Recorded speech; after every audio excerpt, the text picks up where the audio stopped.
बहुत बहुत स्वागत है आप सभी का स्पोर्ट्स तक में। बात करेंगे आज वेस्ट इंडीज क्रिकेट के पतन के बारे में, क्योंकि वेस्ट इंडीज क्रिकेट जिन्होंने वनडे में 2 बार वर्ल्ड कप जीता है 1975 और 1979, लेकिन अब हालत ये आ गई है कि वेस्ट इंडीज की टीम इस साल भारत में होने वाले वर्ल्ड कप में भी नहीं खेल पाएगी। तो वेस्ट इंडीज के लिए क्यों ये ऐसा रहा, तो उसका कारण आप जान सकते हैं। और आपने मैच देखा ही होगा, स्पोर्ट्स तक से आप लोग लगातार जुड़े ही रहते हैं, आपको एक एक अपडेट देते हैं। वर्ल्ड कप क्वालिफायर 2023 में वेस्ट इंडीज एक मुकाबला हारी जिम्बाब्वे के खिलाफ, दूसरा मुकाबला नीदरलैंड के खिलाफ। वो मुकाबला जहां पे आप एक तो 375 बनवा देते हो, उसके बाद जब बात सुपर ओवर तक की आ जाती है वहां पर आप जाते हो और एक ओवर में 30 रन खा लेते हो और उसके बाद मुकाबला हार जाते हो।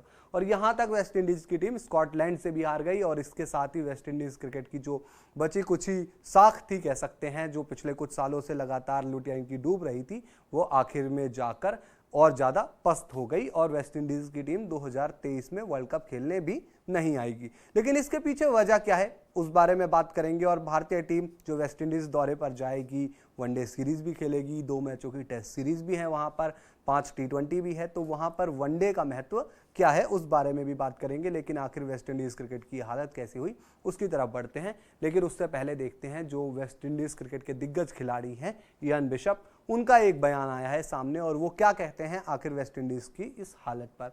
तो उन्होंने देखिए साफ कहा है कि ये आप अगर देखें इस तरीके से, वेस्ट इंडीज क्रिकेट जो नीचे गिर रहा है, जो 2 बार का वर्ल्ड चैंपियन था, उसकी हालत अब बेहद ही खराब हुई है। 2 बार का T20 चैंपियन भी है और वेस्ट इंडीज क्रिकेट के लिए कुछ काम नहीं करा। Nothing has work for them be it change for captain, यानी कि कप्तान भी बदलते रहे वो भी काम नहीं आया। इसके अलावा चेंज ऑफ कोच भी बदले वो भी काम नहीं आया। चेंज वो यू वांट, मतलब आप जो भी चेंज चाहते थे वो चेंज हुआ, लेकिन वो काम नहीं करके आया। और जो रिजल्ट है वो अभी भी वेस्ट इंडीज क्रिकेट के खिलाफ ही जा रहा है। जो ये एक्सपेक्ट कर रहे हैं वो चीज़ नहीं हो रही है, इयान बिशप कहते हैं। लेकिन अब जो इन्होंने मुद्दे उठाए उसमें सबसे पहले हम देख लेते हैं कप्तान।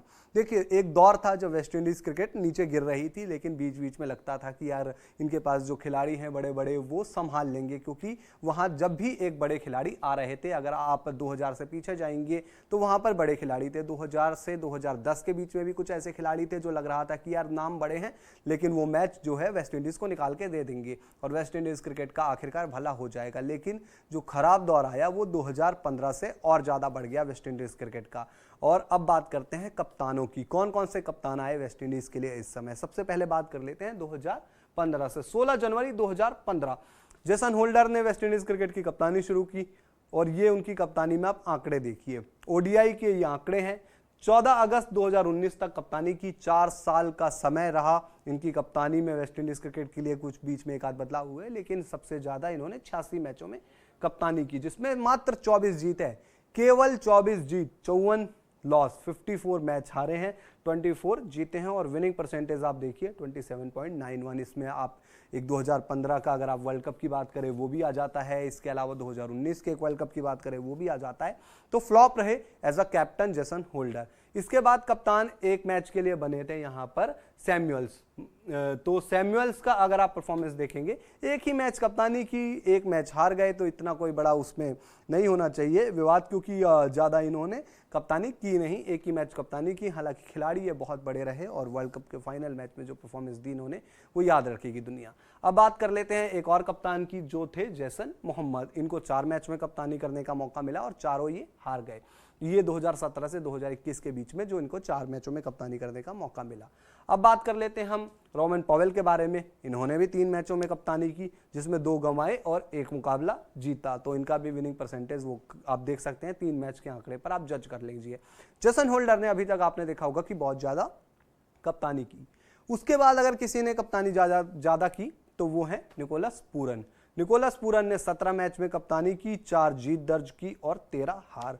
विनिंग परसेंटेज रहा इनका 23.53 का। तो ये बेहद ही खराब है, क्योंकि ये जेसन होल्डर से भी नीचे। हालांकि जेसन होल्डर ने मैचेस में बहुत ज़्यादा कप्तानी की है और इन्होंने सिर्फ 17 मैच में, लेकिन ये भी फ्लॉप ही रहे।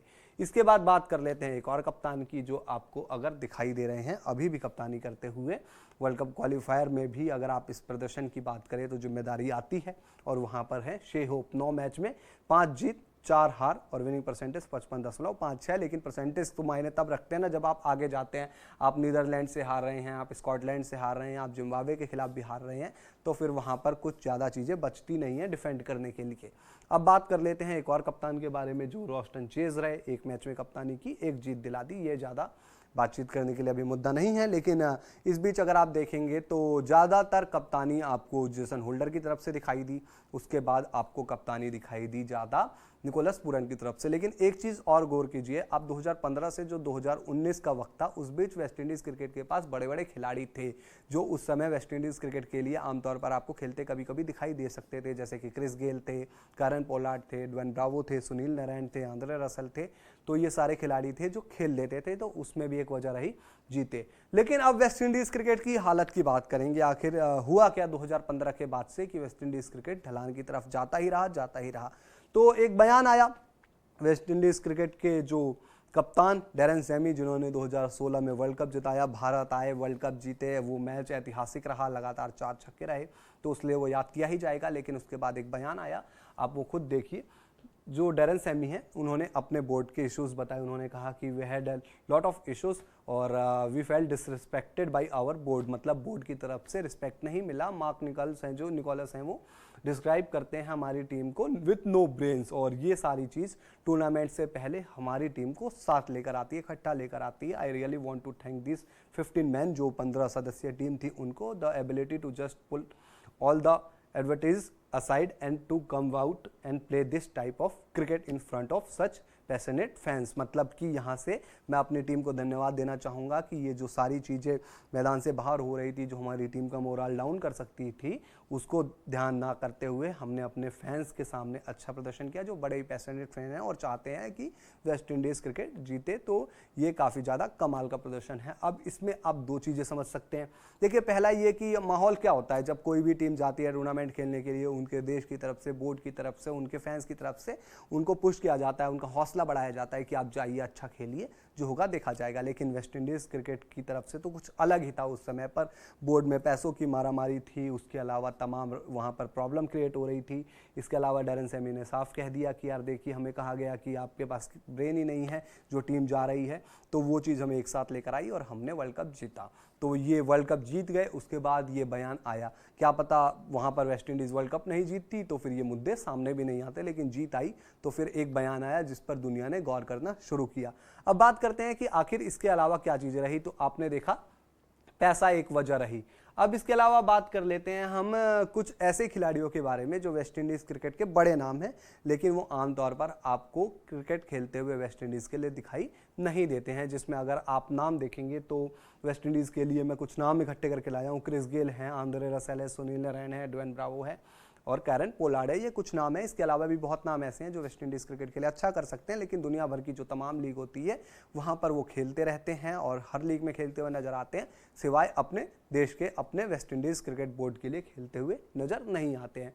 तो एक वक्त था जब डेस्मंड हैंड्स और चीफ कोच जो फिल सिमंस है, उन्होंने डिसअपॉइंटमेंट जाहिर की थी और ये वर्ल्ड कप से पहले की बात थी, और उन्होंने कहा था कि हमारे जो बड़े खिलाड़ी हैं वो भाई खेलना ही नहीं चाहते हैं।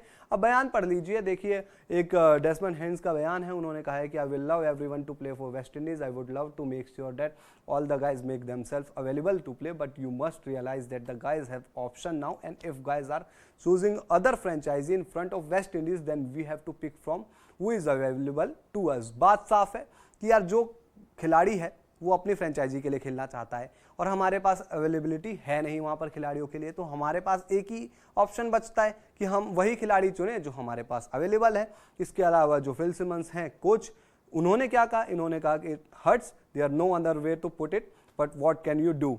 Don't think that I should be become begging people to play for their countries. I think if you want to represent West Indies you will make yourself available. उन्होंने कहा कि यार मैं जाके बैग नहीं कर सकता, भीख नहीं मांग सकता खिलाड़ियों के सामने कि भाई आइए आप खेलिए, हमारे देश को आपकी ज़रूरत है, जो हमारे पास अवेलेबल है हम उसमें टीम बनाएंगे, जो होगा देखा जाएगा। उसके बाद मुख्य निशाने पर कुछ खिलाड़ी थे जैसे कि आंद्रे रसेल थे। तमाम बयान आए कि भाई मैं फ्रेंचाइजी खेलता हूँ, टाइम ये वो, फिटनेस, लेकिन चीज़ ये रही कि वेस्ट इंडीज़ क्रिकेट की हालत ख़राब ही होती रही और वेस्ट इंडीज़ क्रिकेट जो है वो ना वर्ल्ड कप में अच्छा प्रदर्शन कर पाया।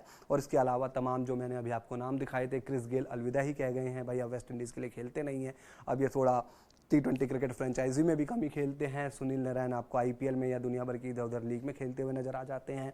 ड्वेन ब्रावो हैं, वो अब नहीं खेलते हुए नजर आते हैं, IPL में वो CSK के लिए कोचिंग ही कर रहे हैं। कैरन पोलार्ड ने भी अब IPL खेलना छोड़ दिया है, वो कोचिंग में आ गए हैं, यानी कि अब उम्र भी हो गई है और कुछ खिलाड़ी जो हैं भी अभी वो खेलते हैं, तो उनका प्रदर्शन भी सुनील नारायण और आंद्रे रसेल का परफॉर्मेंस देख ही रहे हैं। अब वो वेस्ट इंडीज़ की टीम में वैसे ही जगह नहीं बना पाएंगे, यानी कि कुछ सालों में वेस्ट इंडीज़ क्रिकेट बोर्ड ने ये खिलाड़ी जब ये अपने पीक पे थे तब तो खिलाए नहीं, और अब जब वक्त आ गया है तो ये खिलाड़ी खेलने लायक बचे नहीं। तो ये रहा कुछ। अब इसके अलावा बात कर लेते हैं कि अभी के वो स्टार प्लेयर जो इस वेस्ट इंडीज़ की टीम में हैं और अच्छा प्रदर्शन कर भी सकते हैं, इनके अंदर काबिलियत भी है, पर वो अच्छा प्रदर्शन कर नहीं पा रहे। कुछ नाम है जो IPL 2023 का हिस्सा थे, और आप जानते हैं कि IPL दुनिया की सबसे बड़ी लीग है, वो खिलाड़ी चुने जाते हैं जो फ्रेंचाइजी के लिए अच्छा प्रदर्शन करेंगे, और तभी इतना पैसा दिया जाता है, और पैसा उन्हीं को दिया जाता है जिनके अंदर काबिलियत होती है। निकोलस पूरन 16 करोड़ से ऊपर की रकम ले जाते हैं, भाई इनके अंदर काबिलियत है, तभी हमने देखा कि किस तरीके से लखनऊ को इन्होंने मैच जिता दिए। जेसन होल्डर कभी लखनऊ में थे, फिर राजस्थान गए, पैसा इन्हें भी भरपूर मिलता है। काइल मेयर्स, ये हालांकि कम कीमत में थे, लेकिन इन्होंने काबिलियत ऐसी दिखाई कि ये क्विंटन डिकॉक से ऊपर ही खेलते रहे। Alzarri Joseph, Romario Shepherd, Akeal Hosein, ये वो नाम है जो IPL में आपको दिखाई देते हैं, लेकिन वेस्ट इंडीज़ टीम के लिए इनका प्रदर्शन जो है वो बेहद ही साधारण रहता है। जैसे कि जेसन होल्डर एक नाम, आते हैं, बॉल करते हैं, सुपर ओवर में आते हैं, नीदरलैंड के खिलाफ 30 रन खा जाते हैं। अब वहाँ से कौन सी टीम मैच जीतती है, ये आप आंकड़े उठाकर देख लीजिए, 30 रन कब कब चेज हुए हैं सुपर ओवर में। तो ये कुछ नाम है जो IPL में खेलते हैं लेकिन वहाँ प्रदर्शन नहीं करते। लेकिन मुद्दा अब एक और आ जाता है कि जब भारतीय टीम हमारी वेस्ट इंडीज़ दौरे पर जाएगी, T20 चलो समझ में आता है, अगले साल 2024 में वर्ल्ड कप T20 का वहीं होना है। इसके अलावा वेस्ट इंडीज़ की टीम T20 में थोड़ा ज़्यादा आपको दिखती है वहाँ पर कि लगती है ताकतवर कि यार ये हरा सकते हैं एक आध मैच तो, लेकिन वनडे में तो यार इस टीम की अब हम आपको कुछ आंकड़े दिखाते हैं। पिछली साल जब टीम इंडिया वेस्ट इंडीज़ दौरे पर वनडे सीरीज़ खेलने गई थी, उसके बाद से इन्होंने वनडे में किया है। India versus West Indies, India in West Indies, India 3-0 से जीत जाती है, क्लीन स्वीप कर देती है शिखर धवन की कप्तानी में, और वो टीम जिसमें बड़े बड़े खिलाड़ी नहीं थे। न्यूजीलैंड वेस्ट इंडीज आती है, न्यूजीलैंड भी वहां आकर 2-1 से सीरीज जीत कर चली जाती है, यानी कि अपने घर में 2 सीरीज हार गया। वेस्ट इंडीज साउथ अफ्रीका जाता है, वहां पे हालांकि एक मुकाबला बड़ा अच्छा खेलता है, ड्रॉ हो जाती है वो सीरीज, लेकिन सीरीज नहीं जीतती है वेस्ट इंडीज जाके साउथ अफ्रीका में। वेस्ट इंडीज UAE में 3-0 से जीत जाती है। तो यार ये वो चीज़ है ना कि अब यहाँ से आप ये चीज़ कह सकते हैं कि वेस्ट इंडीज़ टीम का जो प्रदर्शन है वो वनडे में अच्छा नहीं रहा है, उसके अलावा वर्ल्ड कप क्वालिफायर जो खेल रहे हैं उसमें आप प्रदर्शन देख सकते हैं। तो सवाल काफ़ी है, क्या वेस्ट इंडीज़ की टीम वनडे में अब इतनी ताकतवर नज़र आती है कि बड़ी टीमें जाकर उनके खिलाफ अपनी तैयारियां कर सके। हालांकि FTP में शेड्यूल था पहले से ये सीरीज़, तो इंडिया को खेलना ही पड़ेगा, लेकिन इंडिया तैयारी कैसे करेगा ये देखना दिलचस्प होगा। हालांकि इंडियन प्लेयर रन बनाएंगे, विकेटें लेंगे, तो इससे उनका कॉन्फिडेंस बढ़ेगा ही और साथ ही वो बेहतर होंगे, लेकिन क्या वेस्ट इंडीज़ की टीम उन्हें कॉम्पिटिशन वनडे क्रिकेट में दे पाएगी, ये देखना होगा। आपको कोई और वजह लगती है वेस्ट इंडीज़ क्रिकेट के पतन की, तो आप जरूर बताइए कमेंट बॉक्स में, अपनी राय आप जरूर दीजिए, और वीडियो पसंद आया हो लाइक कीजिए, शेयर कीजिए, स्पोर्ट्स तक को सब्सक्राइब कीजिए, नोटिफिकेशन की घंटी जरूर बजाइए। फेसबुक पर अगर आप हमें देखते हैं तो हमारे फेसबुक पेज को भी आप लाइक और फॉलो जरूर कर लीजिए।